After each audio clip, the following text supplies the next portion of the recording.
This is the new MG ZS, which is hybrid now, and it's a lot more expensive than it used to be, but it's more powerful, it's more efficient, has heaps more technology, and it's way better to drive. There's petrol models coming soon, but I'll tell you all about the hybrid in this review, so if you haven't already, please like and subscribe, and let's get to it.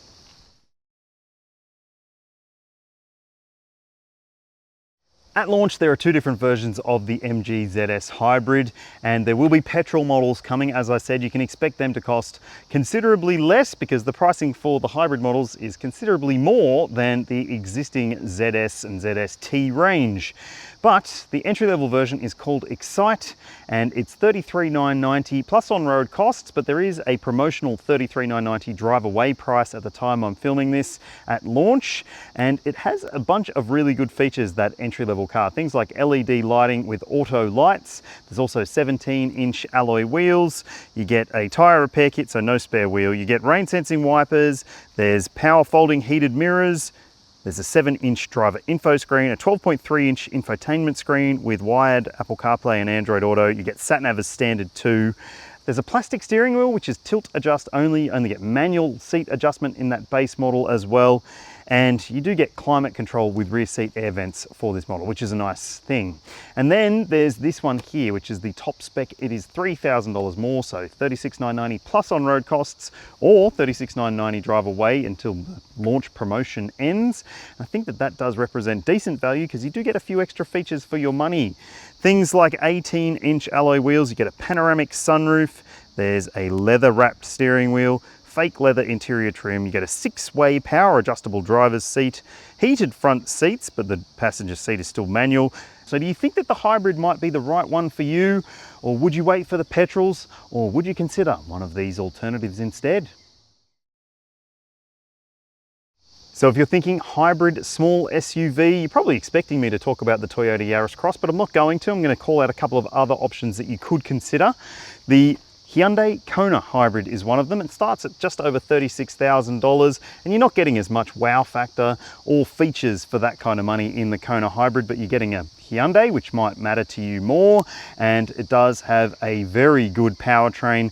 It's super duper real world efficient and very spacious on the inside. It's a practical car that drives nicely apart from some of the safety tech, which is a little bit annoying. Another car you might want to consider if you can spend just a bit more, well, you could go and get a Honda HR-V hybrid. There's a new mid-spec model at $39,990 drive away, and it is a very, very convincing car if you can live with only 4 seats because it doesn't have a middle seat in the back, but it does have superb practicality, beautiful drivability, a lovely cabin, and it is very, very refined and likable, that car. I would have one of those in a heartbeat. I like the HR-V a lot. It's very impressive. And finally, if you're not sold on the whole hybrid thing, you just want a really efficient small SUV, and maybe you want a European badge, well, you could go and have a look at the Skoda Kamiq. The entry-level version of it starts at about $33,990 drive away. It has a punchy 3-cylinder turbo petrol engine, which is very real-world efficient. It's got a practical cabin with a big boot, and it's fun to drive as well. So would it be any of those? Would it be this? Or would there be another option that you would call out that I haven't? Let me know in the comments. The new ZS is taller and wider, but it sits a little lower and it has a longer wheelbase than the existing model, and all of that makes it look a bit sleeker. Yes, it does have a bit of a big, long bonnet, which is reminiscent of the HS, the bigger brother to the ZS, but it is substantially bigger than the existing model, just over 4.4 meters in length, with a longer wheelbase as well, because it's based on the new platform that underpins the MG3 city car as well. But this is kind of like the bigger brother to it because it's much more practical. It's got a bigger body and it's got a bigger boot, but I think it looks really quite nice. It's conservative, but very attractive, I would say. Tell me what you think about the look of it in the comments section below, but let's take a look at the boot and see what kind of space we are working with. Yeah, pretty sharp looking little unit, I reckon. And in the boot, no electric tailgate on any grade. This is the high spec, but 443 litres of cargo capacity, which is very good for a small SUV. You've got shopping bag hooks here and also a light. There's a little netted section on the side. On this side, same again, a shopping bag hook and a netted section. And underneath the boot floor, you won't find a spare wheel, unfortunately. just has a tyre repair kit, which could be a deal breaker for some, and that's partly because the 12-volt battery's in the back, and that's your tyre repair kit, safety triangle and so forth as well. So look, it might not suit everyone's needs, especially if you live in the country and you're prone to pothole punctures, but I think that it will be a pretty practical SUV for those who want something that's a little smaller on the outside, but pretty decent on the inside. Speaking of which, let's go check out the interior.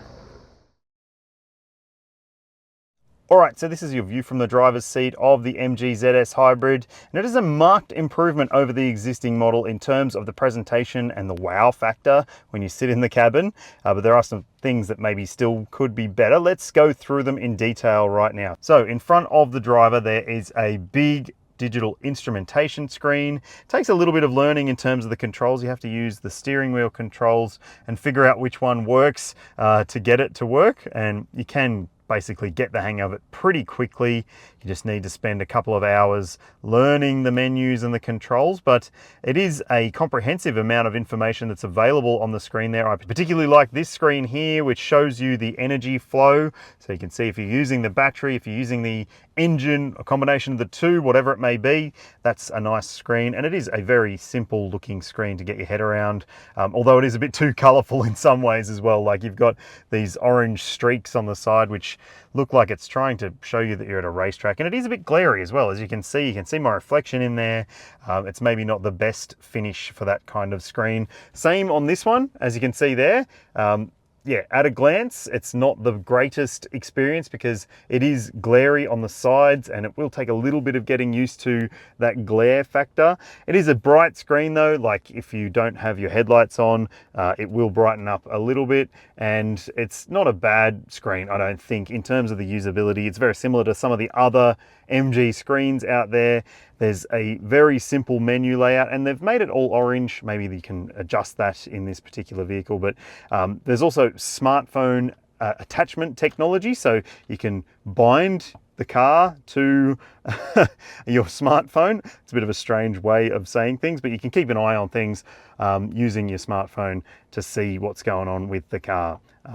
And look, I think that this is a pretty simple system to get your head around for the most part, but you still do have to do quite a bit of stuff through the screen. So your climate control management really is done through the screen, despite the fact that there is an on-off button for the fan, and also for your demisters, you can switch them on and off there, but there's no temperature knob or dial, so you have to go through the screen to adjust it. If you're a fiddler like me, I do tend to fiddle with the temperature quite a bit in cars. It's something you need to keep in mind. You also have your seat heating button there as well, so yeah, those things through the screen maybe might get a little bit frustrating if you're new to screens, but if you're not, you might be okay with it. You've got Apple CarPlay and Android Auto, but annoyingly, it's only wire connect, and it's only USB-A connect. So if you connect up using a USB-C port, yeah, it won't work, which is annoying because I've basically thrown out all my USB-A cables.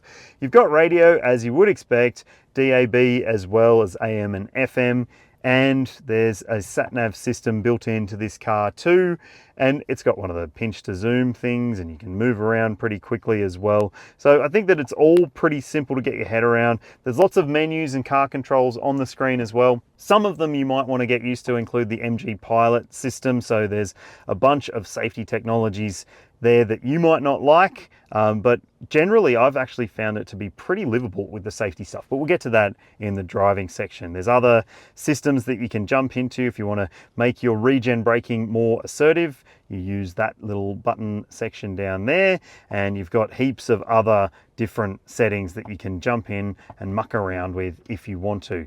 Generally, it's all pretty good, I have to say, in terms of the usability, and it seems pretty simple to get your head around. There's no issues with the drop downs or anything like that. You can adjust things pretty quickly. You can turn off that emergency lane keep very quickly if you don't want to. It can set up as a favorite in there. And like, I think that this is a very good system for the most part. It just takes a little bit of learning.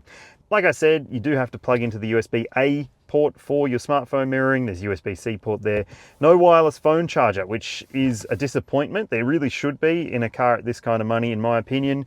You've got a pair of cup holders there. There's a covered center console bin, and you've got bottle holders in the doors glove box here, a little shelf in front of the passenger too, and you've got this nice trim on the inside. I hope that ages well. It's not maybe to everyone's taste, and for some people who are dirtier than others, it might not be perfect, but it does add a bit of wow factor to the cabin. There's no doubt about that. And also you do have this panoramic glass roof, which is a nice touch for this high spec model. You also get a sunglasses holder in this high spec model as well. There are illuminated vanity mirrors, again, in the high spec. You do get vanity mirrors in the base, but not illuminated. And one thing that isn't available on any ZS yet is an auto dimming rear vision mirror. It's one of those things that MG seems to skimp on, that it really should have, because I mean, that's not that difficult, but it's just easier when you don't have to do it. And also, there's no memory settings for the seats. So you do have electric seat adjustment, but you can't set a favorite setting for you compared to your much shorter partner or something like that. And another real annoyance is the fact that there is no reach adjustment for the steering. So you can tilt it, but you can't pull it out to make it closer to you. And that might make it difficult to get your ideal driving position. And those little cost cuts do take away from the fact that this is otherwise a relatively pretty nice cabin to sit in. But let's jump in the back seat and see what the space and comfort is like. It's good, yeah. The space and comfort is good back here. I am 6 foot tall, 182 centimeters, and look how much space I've got in front of my legs with this seat set to my driving position. Heaps and heaps of leg room, lots of foot wiggle room. There's not too much of a tunnel intrusion there either, so you could fit 3 across if you need to. And headroom is also excellent, like plenty of space above my head, and it's a very, very spacious backseat experience. So if you're looking for a small SUV with a big back seat, this could be a really good choice. Now, let's talk about some of the amenities in the back here. There's map pockets, there's bottle holders in the doors.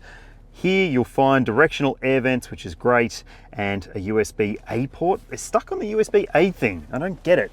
There's also a pair of ISOFIX points in the window seats and 3 top tethers, but you don't get a flip down armrest and no cup holders either. But the seat comfort is good, the seat space is good, and the overall experience in the back seat is a very good one. But for parents, just keep in mind, there are no lights in the back. So you've got these grab handles, but there's no center light and there's no side light. So getting your youngsters in and out at night, or just having them happy reading in the back if it's a bit darker, yeah, that might be a little bit of a consideration.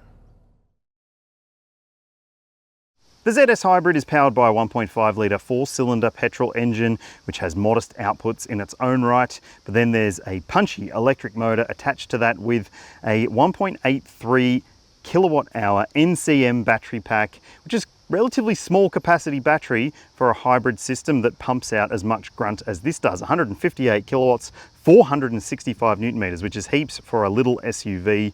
And hopefully getting it to work together well is a 3-speed hybrid transmission, and it's front wheel drive only. So let's go for a drive and see what it's like.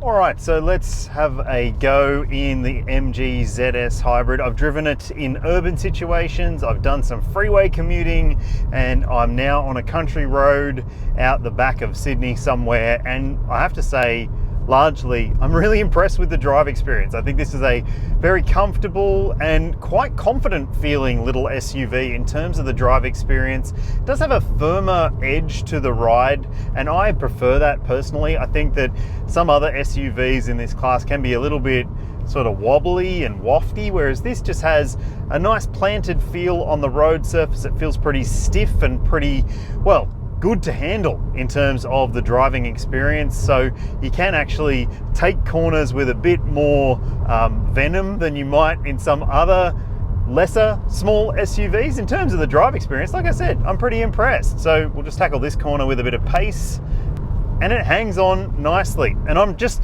generally really impressed. It's a massive step change compared to the existing ZS and ZST, which weren't fun to drive, and this is more fun to drive than those cars were. There's no doubt about that. The steering does have a pretty inspired feel to it. It doesn't necessarily have any of that sort of unpleasant unease on center. So you can basically turn the wheel and you know what's going to happen. You don't really have to think about it. Although at lower speeds, it can feel like the steering is just a little bit too heavy in some situations. But at lower speeds, when you're parking or if you're just trying to deal with the urban daily grind, you will notice that it does have a very good camera system. So it's got a surround view camera with a forward view and a rear view and a 360-degree surround sort of vision of the vehicle as well. So I think it is very, very easy to live with in terms of the urban daily duties that you might do. But let's talk about the powertrain, because it's obviously the big talking point when it comes to this new ZS range.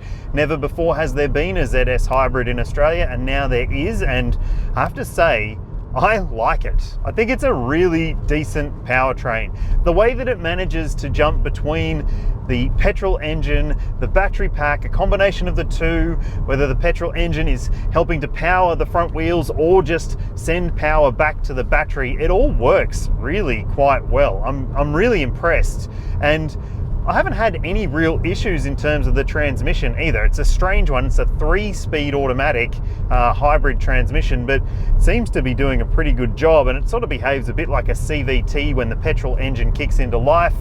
And you will hear the petrol engine, especially at lower speeds if it kicks into life. But at higher speeds, I've been doing up to freeway pace, and in EV mode, it's been staying in EV mode and just hooning along pretty well. And then it'll choose whether it needs to add petrol to the equation and keep things moving or whatever it may be. But it does it all really, really smartly. And like I said, that energy flow display in front of the driver is a really nice touch. And also, I will call out that it is a bit of a hallelujah moment for the safety systems in this car. Like most other MGs have some pretty frustrating safety technology. This one seems to be tuned better than any that I've had the experience with in the past. And it's not too pushy in terms of the lane keeping assistance. Sure, if you put it on the adaptive cruise control and it does the pilot assist function where it tries to do a bit of steering for you, you might find that you feel like you're fighting the steering a little bit, but you can turn off that assistance if you don't like it. But the biggest annoyance really for the safety systems for me is the beeping technology for the speed sign warning system, and you have to turn that off every time you jump into the car. But at least it's not as annoying as some of the other cars out there which you have to turn off multiple systems. I'm talking the cheaper Chinese SUVs that you might otherwise consider. This one has a better livable experience than those. So what isn't as good about the drive experience? Well, it is a little bit noisier because it's got a fair bit of wind noise up around the pillars and around the mirrors, and also some tire noise intrusion as well. But I don't think it's as noisy as some other cars in this kind of class, so it's not unbearable. Let's talk about the official combined cycle fuel consumption figure. It's 4.7 litres per 100 Ks, which is very good for the small SUV segment. Many of the hybrids are in the 4 litres per 100 range, so that's good to see. Some of them are a bit higher, and some of the small turbo engines are a bit higher as well. But this is a low official number, and if you're wondering what I've seen over my testing, which has included, like I said, urban, highway, freeway, some twisty roads, and yeah, it's pretty good. That number on your screen is pretty good considering what I've been doing with this car. And that might be similar to what you see if you drive in a mix of different scenarios on a daily basis. But you need to keep this in mind. It does require 95 RON premium unleaded petrol, this car. So it might be better on fuel, but it might cost a little bit more to fill up when you do end up at the servo. The MG ZS hasn't been tested by Euro NCAP or ANCAP just yet, but the MG3, which shares a lot with this car, only achieved a 3-star rating recently, and that's not fantastic, is it? Considering it's got all the active safety tech that you would expect, things like autonomous emergency braking with pedestrian and cyclist detection, there's lane keeping assistance, emergency lane keeping, there's a speed sign warning system, which is a little bit annoying, there's also blind spot monitoring and rear cross traffic alert as standard, and you get a reversing camera and a surround view camera as well. So all of those features make it a very useful car to live with, but it's only got 6 airbags as well. Lots of other small vehicles have a front center airbag, which is designed to stop head clashes if you're in a T-bone incident, but this car doesn't have that. So it's got dual front side on the outsides and full length curtain coverage. You may have heard the news, MG now offers the best warranty you can get in Australia. It's a 10-year, 250,000 K warranty, which is very, very impressive. And that includes the battery pack for electric and hybrid models as well. So that is excellent to see, and it sets a new standard in this market. There's also a cap price servicing plan for the ZS hybrid. It's 5 years, which is a bit shorter than some of the other models. Some of them have 10 years. It's a bit peculiar the way that they set up their servicing, but anyway, your service intervals are 12 months and 15,000 kilometers, and it is relatively cheap to service as well. The pricing is averaging out at just under $250 per service for the first 5 years of maintenance. Oh, and also if you do buy an MG, you get 10 years of roadside assistance included as well. This stacks up really, really well from the ownership perspective. This is a far more convincing small SUV than the existing MG ZS. It's better to drive, it's more efficient, it's more powerful, it's more fun, it's more practical, and it's nicer in every single imaginable way. And even the safety tech isn't that annoying. So I think this could be a bit of a smash hit for this brand, and I expect to see plenty of these on the road. Tell me what you think about it in the comments section below. And hey, if you haven't already, please don't forget to subscribe and ring the bell to keep up to date with all of my reviews. And I thank you very much for watching. See you later.